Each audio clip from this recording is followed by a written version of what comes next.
Good morning children. आज हम class 5th के चैप्टर नंबर 4 को पढ़ेंगे। सब्जेक्ट हमारा सोशल साइंस। इसमें हमने फर्स्ट पार्ट में अपने 2 टॉपिक कंप्लीट किए थे। चैप्टर का नेम था वेरियस लैंडफॉर्म। इसमें से हम प्लेन्स और पठार ये कुछ टॉपिक्स अपने लैंडफॉर्म्स के बारे में पढ़ चुके थे। आज का हमारा जो थर्ड टॉपिक है चैप्टर का वह है डेजर्ट। डेजर्ट यानी कि हिंदी में जिसको कहते हैं मरुस्थल क्या होते हैं। तो desert are land masses that have little or no vegetation. Desert क्या होते हैं? लैंड मासेस होते हैं जो बहुत छोटे होते हैं और जहाँ पे कोई भी वेजिटेशन नहीं होता है। डेजर्ट में भी आइदर हॉट और कोल्ड। डेजर्ट हो सकता है कि वह गर्म भी हो सकता है कि वह ठंडा हो। Most part of a hot desert are covered with dry sandy soil. और ज़्यादातर हॉट डेजर्ट होता है जो ज़्यादातर पार्ट्स होता है हॉट डेजर्ट का वह ड्राई सैंडी सॉइल से कवर्ड रहता है। Hot desert have little or no rainfall. जो हॉट डेजर्ट होते हैं गर्म मरुस्थल होता है वह बहुत छोटे होते हैं, वहाँ पर कोई भी रेनफॉल नहीं होती है। The days are not hot and nights are cold in desert. मरुस्थल में जो दिन होते हैं वो बहुत ज़्यादा गर्म होते हैं और जो नाइट्स होती हैं रातें होती हैं वो बहुत ज़्यादा ठंडी होती हैं। Hot and speedy wind blows during day time. और दिन के समय क्या होता है? बहुत ज़्यादा गर्म और तेज़ हवाएं चलती हैं। Dust storms result in the formation of sand dunes. और जो डस्ट स्टॉर्म चलती हैं डस्ट के साथ, वो क्या सैंड ड्यून्स फॉर्म करती हैं। तो cold desert are located at high altitudes. और जो ऊंचे क्षेत्र होते हैं हाई एल्टीट्यूड्स वाले एरिया हैं वहाँ पर कोल्ड डेजर्ट होते हैं। Due to very low temperature and snowfall. वहाँ पर बहुत कम तापमान होने की वजह से और बहुत ज़्यादा स्नोफॉल या बहुत ज़्यादा बर्फबारी होने की वजह से there is almost no vegetation in these desert. वहाँ पर कोई भी वेजिटेशन कोई भी किसी प्रकार की कोई भी पेड़ पौधे नहीं पाए जाते हैं इन डेजर्ट्स में। Most desert are small area of water. वहाँ पे बहुत छोटा क्षेत्र होता है वाटर का। Where plants grow and people live. जहाँ पर प्लांट्स ग्रो करते हैं, वृद्धि करते हैं और लोग रहते हैं। Such a place is called a oasis. और उस प्लेस को जहाँ पर प्लांट ग्रो करते हैं और पीपल रहते हैं उसको हम ओसिस कहते हैं। Desert are mostly located on western side of the continents. जो डेजर्ट होती हैं वह ज़्यादातर जो वेस्टर्न साइड है कॉन्टिनेंट्स की वहाँ पर पाई जाती हैं। The largest hot desert in the world is the Sahara desert in Africa. जो वर्ल्ड का सबसे हॉट डेजर्ट है, गर्म मरुस्थल है, वह कौन सा है? सहारा डेजर्ट है। कहाँ का? अफ्रीका का। And largest cold desert in Antarctica. और जो लार्जेस्ट सबसे ठंडा डेजर्ट है मरुस्थल है वह अंटार्कटिका का है। Some other famous desert are, कुछ फेमस डेजर्ट हैं। The Thar desert of India, जैसे कि थार मरुस्थल भारत का, कलाहारी डेजर्ट ऑफ अफ्रीका का, and Gobi desert of Mongolia and China का गोबी डेजर्ट। नेक्स्ट टॉपिक है हमारा माउंटेन्स। माउंटेन्स क्या होते हैं? पर्वत क्या होते हैं? The highest landform on the surface of the earth are called mountains. जो हाइएस्ट लैंडफॉर्म्स होते हैं अर्थ की सरफेस पर उनको हम माउंटेन्स कहते हैं। Mountains covers about 24% of total land area of the अर्थ। जो टोटल अर्थ का जितना भी एरिया है उसका 24% माउंटेन्स कवर किए हुए हैं। A mountain can be defined as a natural elevation of the earth surface that at steep slopes and is usually higher than a hill. जो एक माउंटेन को हम ऐसे डिफाइन कर सकते हैं कि वह एक नेचुरल एलिवेशन है, एक तरीका प्राकृतिक एलिवेशन है अर्थ सरफेस का। जो स्टीप स्लोप्स होते हैं और वह ज़्यादातर कहाँ पे, और जो हिल होते हैं उनसे थोड़ा बड़ा होता है हिल से।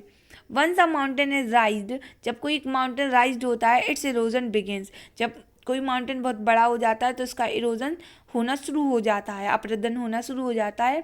Therefore we can say that the age of a mountain governs its height and shape. तब कहा जाता है कि उसकी जो माउंटेन की एज थी और एज यानी कि उसकी जो हाइट और शेप था वह एक हाई लेवल पे पहुंच चुका है। As a mountain grow older, जब कोई भी माउंटेन ओल्ड हो जाता है its peak comes more rounded and height decrease due to erosion. तो उसकी जो पीक होती है वह राउंडेड हो जाती है बहुत ज़्यादा और जो उसकी हाइट होती है वह सॉइल इरोजन की वजह से डिक्रीज होने लगती है। The Aravallis are the oldest mountain and the Himalayas are the youngest mountain of India.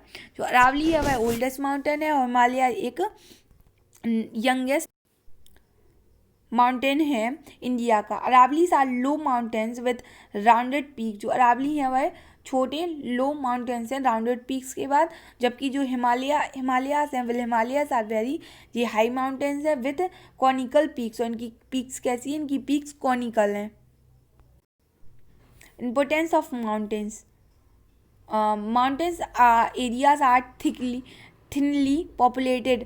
जो माउंटेन्स एरियाज होते हैं वह थिनली पॉपुलेटेड होते हैं, क्योंकि because there are very few flat lands available, क्योंकि वहाँ पर बहुत छोटे फ्यू लैंड्स अवेलेबल होते हैं। Moreover these region are not suitable for large scale agriculture, क्योंकि वह जो रीजन्स होते हैं वह सुटेबल नहीं होते हैं लार्ज स्केल एग्रीकल्चर के लिए due to thin soil cover and climate condition में।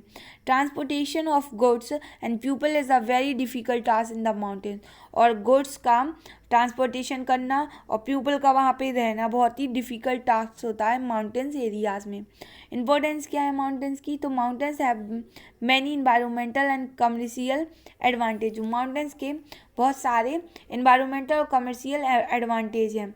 दे cool the moisture land and winds as they rised up. They also obstruct the path of rain, carrying clouds and cause rainfall on one side of the mountain.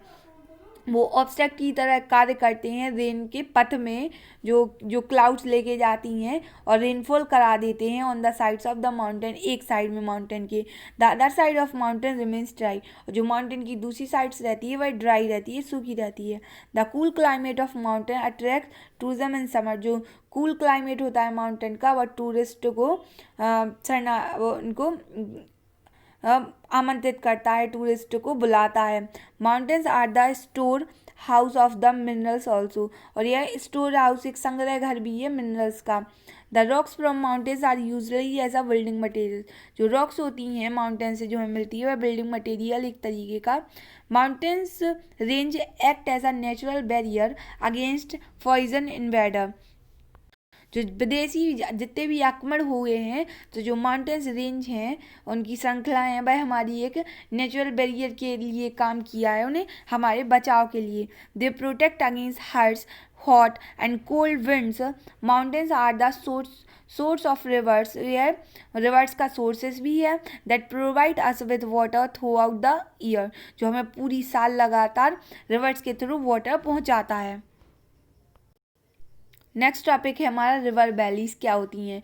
When rain falls on the mountains. जब rainfall होती है mountains पे, some part of the rain water seeps underground will the rest flow down along the slope of mountain as stream. कुछ तो rain water seeps underground चला जाता है और कुछ रेस्ट जो फ्लो डाउन हो जाता है स्लोप्स के ऑफ माउंटेन पे, जिनको हम स्ट्रीम्स कहते हैं। आ रिवर पासिस थ्रू 3 स्टेजेस। जो रिवर है वह 3 स्टेज से पास होती है। अपर कोर्स का होता है the earlier course of a rivers that begins in the mountain is often steep with rapidly flowing cold water.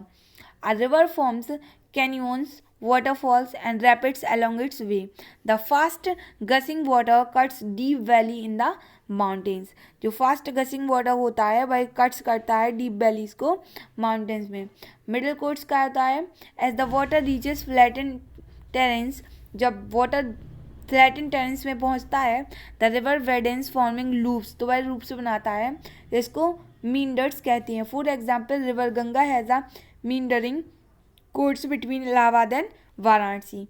Next है द लोअर कोर्स क्या होता है। It is final stage. यह इसकी फाइनल स्टेज होती है before merging into a sea. सागर में मिलने से पहले, महासागर में मिलने से पहले। The speed of a river reduce considerably forming delta near the mouth और the end point of the river. और जो स्पीड होती है रिवर की वह कम हो जाती है, रिड्यूस हो जाती है, क्योंकि उसको डेल्टा बनाना होता है नियर द माउथ द, और कहाँ पे, रिवर के माउथ पे या फिर उसकी एंड पॉइंट पे। इन द स्टेज में क्या होता है the reverse flow into large water bodies like an ocean और सी। जो रिवर्स होती हैं वह एक लार्ज वाटर बॉडीज़ के जैसे फ्लो करती हैं जैसे कि कोई ओशियन या सी हो। यहाँ पे हमारे टॉपिक्स ख़त्म होते हैं। Thank you.